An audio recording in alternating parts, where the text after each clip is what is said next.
Hello, and welcome to Hello Word, the podcast where we dive into the fascinating world of English vocabulary one word at a time. I'm Alex, your host, and today we're exploring the word apart. This is a B1 level adverb that means separated by distance. Whether it's physical distance or something more abstract, this word pops up in so many aspects of daily life, so let's unpack it together. The word apart is used when describing things or people that are not close together.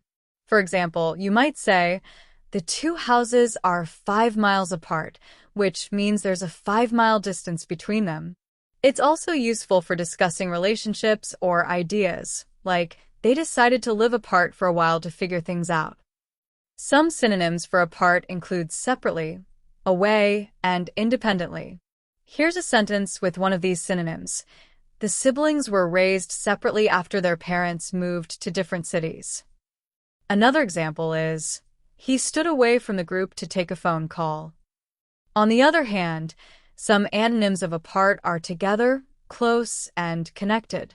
For instance, you might say, the family stayed together during the difficult time, or the two chairs are placed close to each other in the room. In everyday life, apart is often used to talk about physical spaces or emotional situations. You might hear someone say, they live apart, but they still talk every day, or the pieces of the puzzle are laid apart on the table. It can also appear in expressions like worlds apart, which suggests a great difference in opinions, lifestyles, or situations. For example, their views on politics are worlds apart. Here are a few more sentences with apart to help you see it in action. The two friends drifted apart after college. Please keep the dishes apart to avoid scratching them.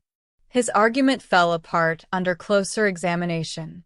So, to summarize, the word apart is a versatile adverb that you can use to describe physical separation, emotional distance, or even differences in opinions or conditions. Thank you so much for joining me on Hello Word today. If you enjoyed this episode, don't forget to subscribe and leave a review. Your support helps others find the show. I'd also love to hear your creativity. Share your own sentence using apart in the comments. Let's keep the conversation going. Until next time, keep learning and keep exploring the world of words. See you soon.